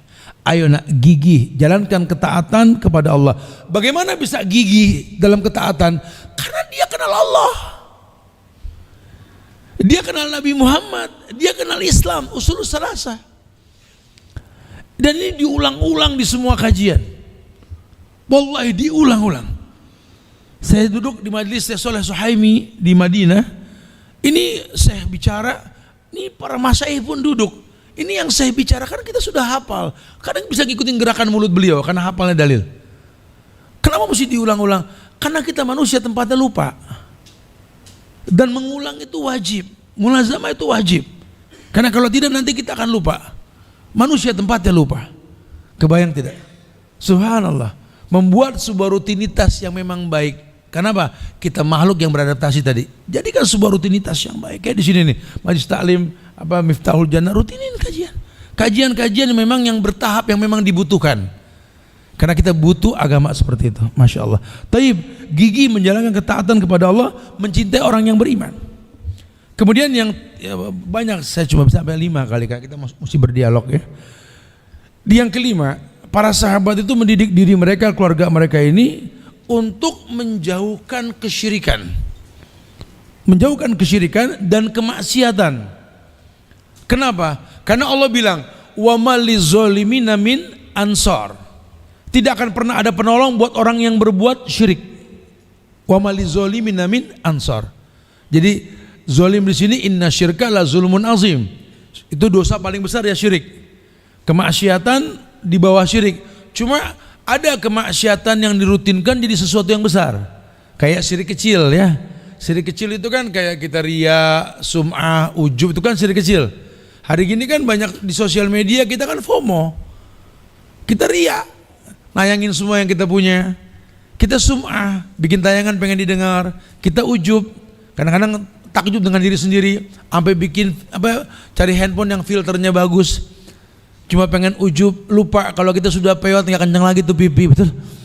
Takut jadi orang yang al-lazifi, yang apa adanya. Lah wallahi itu kalau dibiasakan banyak maksiat yang kita rutinkan. Nah Nabi bilang, innar rajula la yuhramu rizqa bidzambin yusibuh. Orang terhalang dari kebaikannya karena maksiat yang dia rutinkan. Innar rajula la yuhramu rizqa bidzambin yusibuh. Orang terhalang dari kebaikan, rezeki yang dia inginkan karena maksiat yang dia rutinkan. Ya Allah, harus ambil satu langkah yang benar nih ya. Karena kalau tidak, hidup kita begini-begini aja. Akhirnya kita lupa, kita ini makin kurang waktu, bukan makin tambah waktu ya. Sampai detik ini pun masih banyak orang mengatasnamakan dirinya seorang muslim tapi gak kenal Allah. Jujur aja, berapa tahun kita ruku, sujud, i'tidal, tawarruk, iftiras, kemudian kita salam, tahrimu, takbir, wa tahlilus salam, sholat kita tuntaskan ke Tuhan yang kita gak kenal, betul? Jujur aja, banyak di antara kita yang gak hafal nama Allah. Banyak, wallahi banyak. Padahal kalau dia sudah hafal, dia lupa, dia manusia, paling gak dia tahu nama Allah. Hari ini banyak orang beribadah ke Tuhan yang dia tidak kenal. Dia nggak tahu kenapa mesti Allahu Akbar. Dia nggak tahu. Siapa Allah? Allah ya Allah. Siapa Allah? Ya Tuhan gitu loh. Siapa Allah? Ya nggak ngerti Allah. Sehingga dia nggak malu. Ya Allah ampunkan aku, tapi di kantongnya BCA gitu. Itu talbisul haqq bil batil. Kalau kolaborasikan yang hak dengan yang batil. Ustadz, jangan ngomong-ngomong bank konvensional Ustadz. Hari ini kita nggak bisa usaha tanpa konvensional. Sesimpel itu. Oke, saya balik bahasanya. 1 dirham konvensional sama dengan zina dengan ibu sendiri. Kita balik bahasanya. Ustadz, hari ini kita usaha, nggak bisa kalau nggak zina sama ibu gitu. Ajib. Dan kita anggap lumrah. Kita paksa Tuhan suruh paham kita. Tuhan pahami aku, Tuhan dengarkan aku, Tuhan lihat aku. Dia lupa dia berdoa ke Tuhan yang tidak buta, ke Tuhan yang tidak tuli. Kita cuma nggak kenal Allah. Makanya Ibnu Qayyim ketika menafsirkan Bismillah, buka tafsir Ibnu Katsir nanti ya. Bismillah. Allah itu diterjemahkan ilah wawalah sama beliau. Ilah wawalah jadi Allah. Seperti sijil, sinju dan jilu yang dibawa oleh Ababil itu. Allah ilah wawalah. Ilah yang diibadahi dengan benar. Wawalah tidak ada kata cukup dalam beribadah kepadanya. Dan Allah yang dimaksud lafzuz zalalah, yang kita beribadah kepadanya tidak pernah cukup. Maka kalau masih level kita sholat pengen buru-buru selesai, kita belum kenal Allah. Kita pengen ibadah buru-buru beres. Ini Ramadan sebentar lagi. Akan kita lihat nanti orang berat ketemu awal Ramadan, semua mesem di ujung Ramadan, betul? Lebih senang Ramadan sudah selesai ketimbang baru mulai. Panik majelis taklim. Jumadil akhir loh. Kemudian Rajab, Sa'ban, Ramadan. Ya Allah penutupan, pengajian penutupan. Justru kita mesti butuh modal ngadepin Ramadan kok penutupan gitu loh. Bahkan mesti lebih kenceng di situ kan. Itu yang terjadi. Akhirnya lihatlah anak-anak kita nggak seperti yang kita inginkan. Doa tinggal doa. Robbi habli minas sholihin, cuma caranya berantakan. Sebenarnya yang saya bahas barusan ini baru mukadimah, belum masuk bab ini. Ya. Masih panjang karena baru simpul gitu ya. Ya paling enggak sudah kebayang ya. Mudah-mudahan jadi semangat nih ya Allah. Iya Ustaz ya, mudah-mudahan ke depan alhamdulillah kita belajar bareng. Enggak ada yang pintar di antara kita, yang mau belajar itu yang pintar nanti insyaallah. Ya kul hal yastawil ladina ya'lamuna wal ladina la ya'lamun innama yatadzakkaru ulul albab. Nah, taib. Kita masuk kepada tanya jawab kali ya, karena waktu juga yang nggak memungkinkan. Silakan mungkin yang mau bertanya atau mungkin lebih baik ditulis gini, lebih tertib lagi nanti insyaallah. Taib.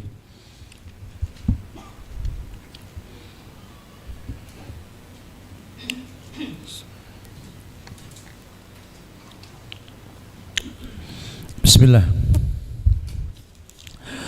Afwan Ustadz, izin bertanya Ustadz, bagaimana tips atau trik untuk menghadapi kecemasan atau kekhawatiran yang berlebihan untuk memikirkan masa depan? Qadarullah, setelah ditinggal anak-anak mondok, hati anak terasa sedih setiap mau tidur. Hal ini disebabkan luka di masa lalu akibat perceraian. Setiap malam ketika sendirian selalu menangis dan sering kurang tidur. Jazakallah khair. Saran saya sih kalau ibu pernah bercerai, anak ke pondok, nikah lagi bu. Iya, udah nggak usah berteori. Kalau ada orang baik nikah bu, sudah. Perempuan nikah itu setengah agamanya selesai, ada nanggung dosa sudah. Nafkah lahir batin dikasih, tinggal melayani. Itu paling gampang buat perempuan. Semoga dimudahkan ibu nikah nanti insyaallah ya. Tapi kalaupun bicara nanti masalah anak ke pondok kayak ada yang hilang, iya. Kita juga sama-sama orang tua yang punya anak kita pondokin sama. Ya, saya juga punya pondok, tapi anak saya nggak dipondokin sama saya. Harus di luar supaya nggak merasa munyain pondok, gitulah. Biar dia tahu beratnya hidup, gitu. Dia harus mengerti kayak gitu. Dalam memondokkan anak itu prinsipnya bu, lebih baik menangis sekarang, senyum yang akan datang bu. Ketimbang kita senyum sama anak sekarang, nangis yang akan datang nanti kita. Ya, nggak ada yang namanya orang hebat itu ya, dimudahkan sejak kecilnya. Mesti dididik dengan keras. Kita untuk dapat minyak VCO yang bagus itu ya mesti cari kelapa kering yang dibakar oleh matahari itu. Terik, banting dari atas itu, bacok kulitnya, hilangkan ketrik itu batoknya, parut dagingnya, peres, bakar dengan minyak, keluar nanti minyak aslinya itu. Proses dapat minyak kelapa itu nggak gampang gitu. Ya orang hebat ya harus begitu. Ya anak-anak kita anak hebat insya Allah. Jadi jangan pernah merasa bingung, anak sedang di tangan yang baik. Ya anak di tangan yang baik, di pondok pesantren yang baik insya Allah. Tinggal baik-baiklah hubungan kita sama pesantren. Ya supaya nggak gampang terprovokasi oleh anak. Karena hari gini banyak juga anak memprovokasi orang tua untuk benci sama pesantren. Padahal dia yang masalah. Ya kan, ibu emosi datang ke pesantren ngomel-ngomel, anak saya nggak pernah salah. Ya, anaknya Jibril pernah salah gitu. Ini anak orang, bukan anak malaikat, pasti salah ngomong kayak gitu loh. Coba ditabayunkan dulu, dilihat dulu. Ternyata memang anak kita yang salah. Ya kalau salah kita benarkan. Jangankan anak kita, anak Muhammad saja. Nabi Muhammad bilang, "Lo anna Fatimah binta Muhammad sarakat laqad itu." Ya dah. Kalau Fatimah anak Muhammad mencuri, Muhammad yang potong tangannya. Kenapa? Karena nggak ada kemaksuman dalam turunan Muhammad. Yang dimaksumkan ya Rasulnya, Nabinya, turunannya nggak ada. Allah. Apalagi anak kita, ya, anak manusia. Ya cari sebab, karena tidak mungkin anak berbuat salah kalau nggak ada sebab. Ya, cara menghilangkan asap ya matikan apinya. Ya harus tahu hukum sebab akibatnya. Gitu. Semoga Allah jaga anak-anak ibu insyaallah. Assalamualaikum, bismillah. Ustadz, mohon nasihatnya, saya sebagai orang tua, bagaimana cara mengingatkan anak laki yang sudah berumah tangga, karena sepertinya anak-anak tidak mau dicampuri urusan dalam rumah tangganya. Ya iyalah Bu, konsekuensi orang menikah Bu, ya itu untuk tidak dicampuri urusan rumah tangganya. Jangan jadi orang ketiga dalam rumah tangga anak-anak kita. Ya, dia tanya kita jawab, enggak kita doain, kelas. Ya, dia orang hebat, mamanya hebat, papanya hebat, dia anak yang hebat, doakan saja sudah. Kalau dia memang sudah mampu, manistatu amikumul ba'ah tadi, jangan ditimbrungin. Makanya kita orang laki, kalau sudah nikah kontrak, sewa rumah kalau belum bisa bikin rumah. Oh, ibu saya mesti perhatian, cari dekat rumah ibu kita, cari. Jangan satu atap. Kita sudah memiliki bahtera yang berbeda. Jangan pancing masalah.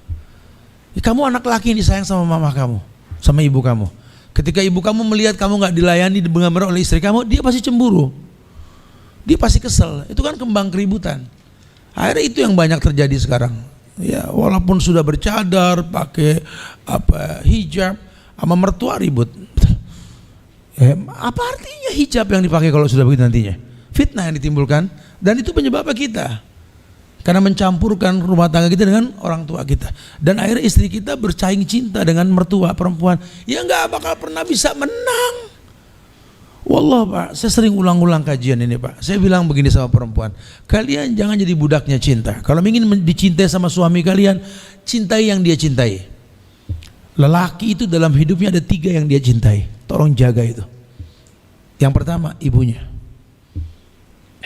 Buat kami laki-laki, seburuk apapun seorang ibu, wallahi ya ummi inti ala roksi, ibu kok di atas kepalaku wahai ibu.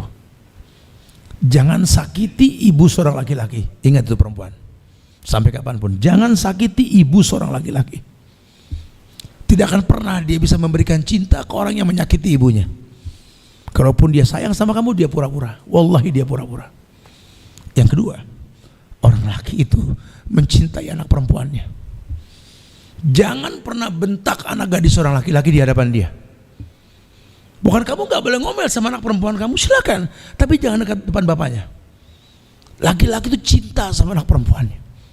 Ya, Masya Allah, kita punya anak laki bangga punya keturunan. Pas punya anak perempuan lebih bangga lagi kita. Yang perhatian sama kita anak perempuan kita. Maka saya bilang bodoh ini seorang bapak. Lawang anaknya mau dinikahi, anak gadisnya mau dinikahi, kok khotbah nikah ngasih ustadz? Bahlul ini abah. Bodoh ini. Ustadz itu nasihat pernikahan, khotbah nikah kamu yang nikahi. Lawang anak-anak kamu kok. Supaya kamu tahu kehilangan seorang anak. Bilang sama mantu kamu itu, innal hamdalillah nahmaduhu wa nasta'inuhu wa nastaghfiruh, dan seterusnya. Khutbatul hajjah. Selesai Anda bilang, wahai laki-laki di hadapanku, aku tidak mengenal dirimu. Kau lelaki baru dalam hidupku. Tapi aku berhusnuzan kau lelaki yang baik. Kau lelaki yang baik. Kenapa? Karena gadis yang akan kau nikahi gadis yang baik. Ku besarkan dengan cara yang baik.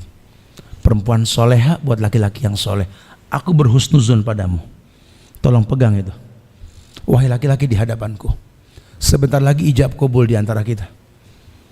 Ketika kau mengatakan saya terima nikahnya Fulanah binti Fulan dengan mas kawin seperti yang disebutkan dibayar sah tunai, wallah, kau ambil tanggung jawab dari pundakku, pindah ke pundakmu. Gadis ini adalah bagian dari hidupmu. Cintai dia, maklumi dia. Tapi kau mesti tahu, kau nikah dengan wanita yang diumpamakan tulang rusuk yang bengkok. Jangan kau paksakan lurus, dia akan patah.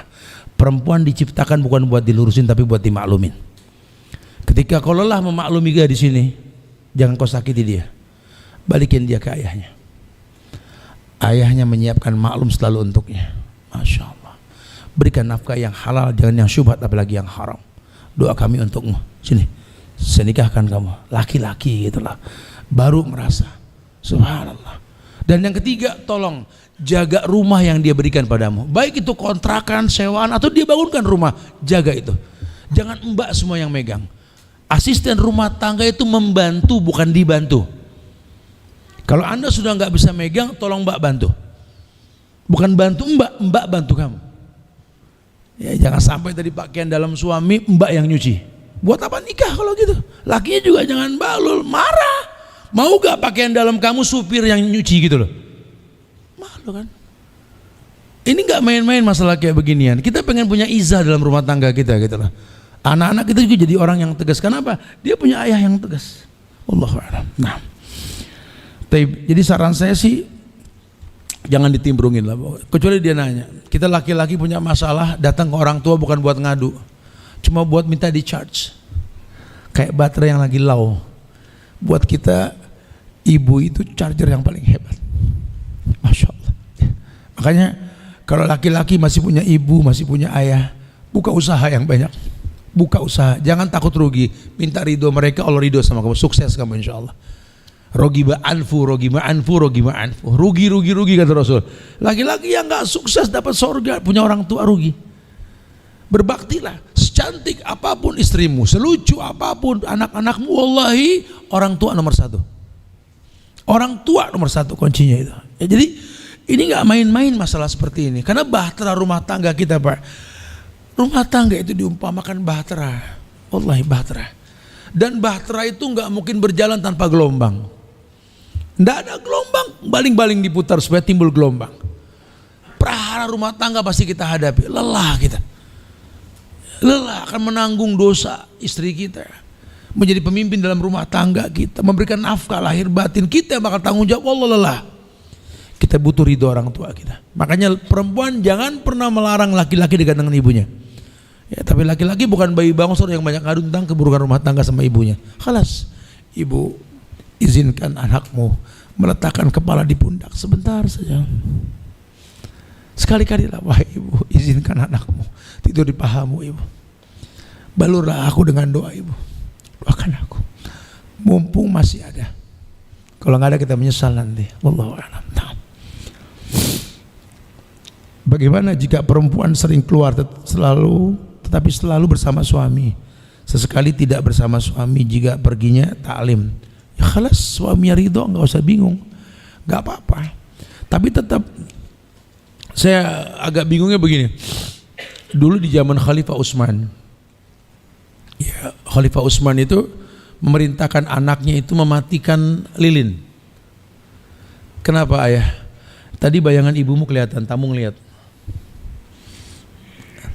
Imam Ahmad memerintahkan kepada Abdullah anaknya, bilang ibumu copot gelang kakinya itu. Kenapa ayah? Tamu tadi dengar bunyi gelang kakinya. Jadi saya nggak ngerti kalau ibu-ibu sekarang kok pengen ngintil laki kemana-mana gitu lah. Bukan nggak boleh. Ini kalau kita mau nyontoh salafus soleh. Kenapa? Karena buat kami orang-orang salaf, ya pengikut salafi, wallahi perempuan itu mutiara. Kita jaga dalam cangkang supaya tetap menjadi mutiara. Nah, dia berlian. Dia mutiara yang kalaupun dia keluar dari cangkang, perak dan emas yang ngikat dia. Enggak dihina dia.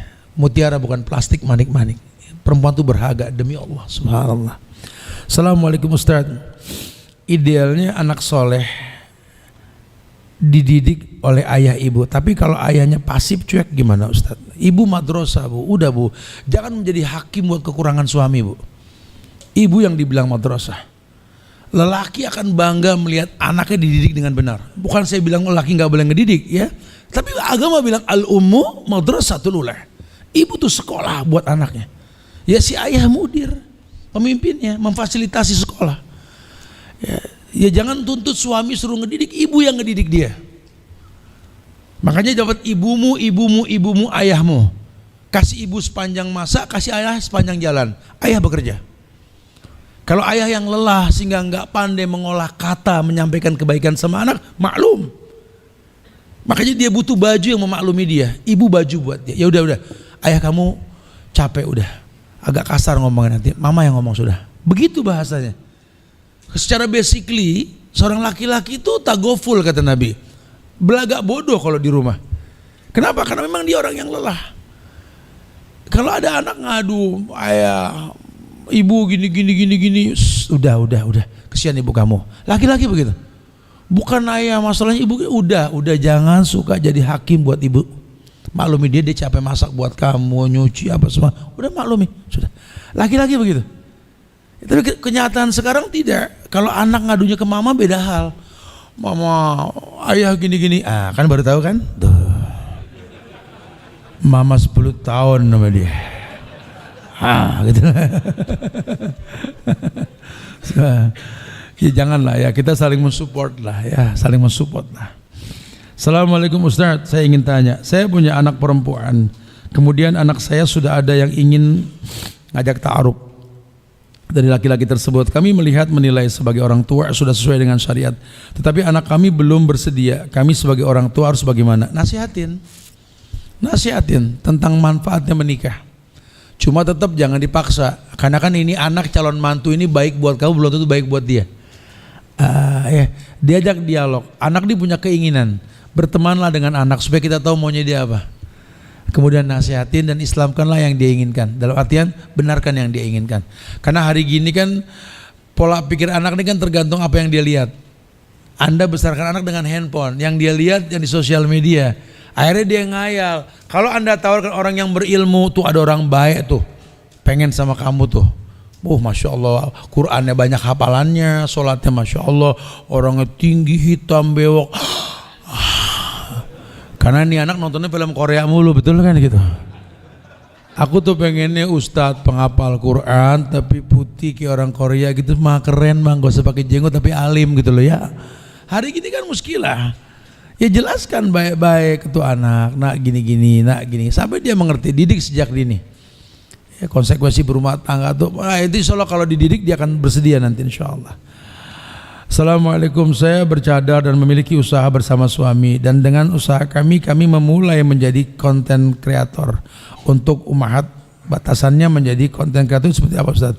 Wallahu alam. Tetap pada akhirnya perempuan tidak boleh mengekspos diri ya.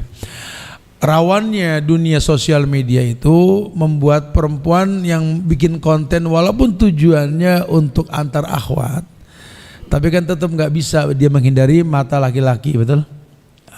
Sudahlah, tidak ada kewajiban buat kamu untuk kerja. Suaminya jangan dayus, ya. Suami jangan dayus. Nggak akan pernah ada keberkahan rezeki dari orang yang dayus. Hati-hati, ya. Jadi ya saran saya sih, ya hindarilah dunia sosial media buat perempuan ya, karena resikonya fatal. Kalian akan jadi bully-bulian nantinya. Karena kan kalian pakai IG kan punya non muslim.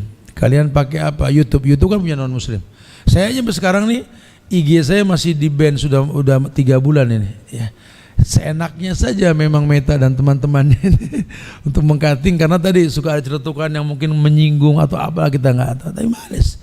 Ya artinya mereka bebas untuk berbuat seperti itu. Sebaiknya tidak ya. Atau kamunya nggak usah tampil, bikin kreasi tanpa menampilkan diri seorang perempuan dalam kreasi tersebut. Wallahu a'lam bishawab. Nah, Afwan Ustaz, izin tanya, bagaimana dengan ibu tunggal baik yang ditinggal meninggal suami ataupun yang bercerai dalam hal bekerja menghidupi anak-anak? Karena pihak keluarga yang wajib menafkahi anak-anak tidak memahami kewajibannya. Darurat babnya, ad-darurat tubihul mahdhurat. Kalau terpaksa hukum pun dikembalikan ke Allah. Ya, wallahu a'lam bishawab. Assalamualaikum Ustadz. Afwan, sebelum Ana bertanya, Ana akan cerita sedikit kondisi putra kami yang saat ini berusia 19 tahun. Sholat masih belum teratur dan sering bergadang. Setiap kali kami menasihati, dia selalu mengungkit-ungkit masa lalu orang tuanya. Alhamdulillah sekarang sudah sadar. Katanya dulu mama sama ayah bagaimana kalau nongkrong sama temennya pulang sampai malam, kok sekarang anaknya nggak boleh? Iya, ini biasa ini. Ya, resiko orang menyampaikan kebaikan. Ya, bukan cuma orang tua ke anak, kadang-kadang si ustadz kepada jamaahnya pun begitu. Ya, ketika mereka melihat bahwa punya masa lalu yang buruk, jelaskan, nak, al-amal bi khawatimiha, amal tergantung akhir. Agama ini indah sekali, nak. Mama ayahmu dulu, mama papamu dulu mungkin nggak ada yang ngingetin, nggak ada yang nasihatin. Bersyukur kalian punya kami yang nasihatin kamu. Kasih kabar. Kadang-kadang kasih ibu-ibu suruh anak pakai kerudung susah. Mama nyuruh aku pakai kerudung, mamanya pakai kerudung umur 40 gitulah. Ya alhamdulillah. Nah, kamu ada yang ngingetin. Mama dulu nggak ada yang ngomelin. Di zaman mama kecil dulu, ya mana ada orang tukang kerudung sebanyak sekarang. Sekarang di mana-mana orang jual kerudung. Kamu dimudahkan untuk berbuat baik. Nah, ayo bismillah. Pandailah mengolah kata, menyampaikan kebaikan insyaallah ya. Ya Rabb, jamaah, ini kalau kita nggak stop sampai sahur nih urusannya nih.